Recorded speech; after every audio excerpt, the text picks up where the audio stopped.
Kışın güvenli sürüş için öncelikle aracımızın kışa hazır olup olmadığını öğrenmemiz lazım ve bilmemiz gerekiyor ve buna göre aracımızı hazırlamamız gerekiyor.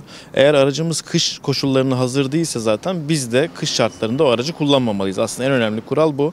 Birçok sürücü aracının kış bakımlarını yapmıyor, aracını kışa hazırlamıyor. Gerek lastikleri olsun, gerek antifriz vesaire gibi aracın bakımları olsun, kar zinciri olsun bagajında, bu hazırlıkları yapmadan kışın araç kullanmaya çalışıyor ve bu da aracın yetersizliğinden ötürü çoğu kez olumsuz sonuçlar doğurabiliyor sürücülere.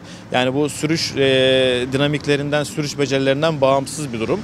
Bunun olması gerekiyor ilk şart olarak, dediğim gibi.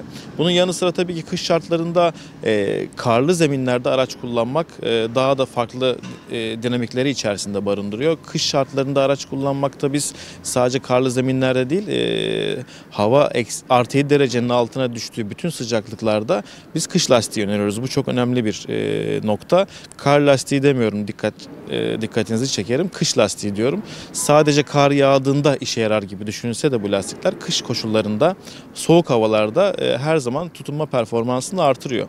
Yani ben bir yaz lastiğiyle bir kış koşulunda araç kullanıyorsam bu aracımın lastikleri herhangi bir yağış olmasa bile, şu havada bile tutunmayı kaybediyor. Yani örnek veriyorum, şehir içinde 50 km/h giderken önüme bir engel çıkıyor ve frene basıyorum, duramıyorum.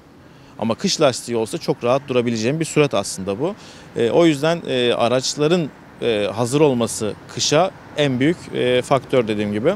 Sürüş tarafına geldiğimizde de sürücülerin en çok dikkat etmesi gereken durum araçlarını hava şartlarına bağlı olarak kullanmak. Yani gerek hızları olsun, gerek yaptıkları sürüş davranışları olsun, şerit değiştirmeler olsun, bunları yumuşatmaları gerekiyor kış koşullarında. Çünkü tutunma kayıpları yaşanacaktır.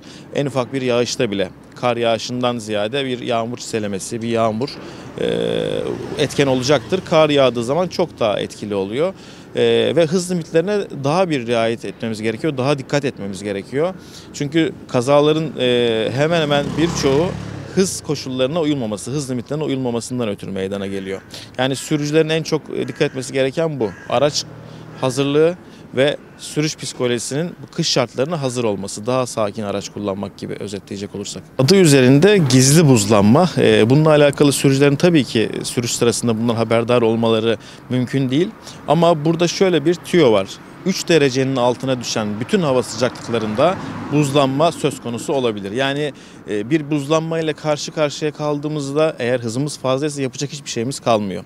O yüzden biz bu hava sıcaklığına düştüğü zaman havalar, trafikteyken biraz daha dikkat etmemiz gerekiyor. Örneğin köprü ve viyadükler, rüzgar alan açık bölgeler, kırsal kesimlerde özellikle güneş almayan dağ yolları vesaire gibi yerlerde gözümüz hava sıcaklığında olması lazım sürekli ve bu hava sıcaklıklarında böyle bir duruma hazırlıklı olmalıyız. Nasıl hazırlıklı olacağız?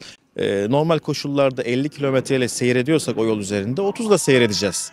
Her an bir kayma tehlikesiyle karşı karşıya kalacağımızı bilerek araç kullanacağız.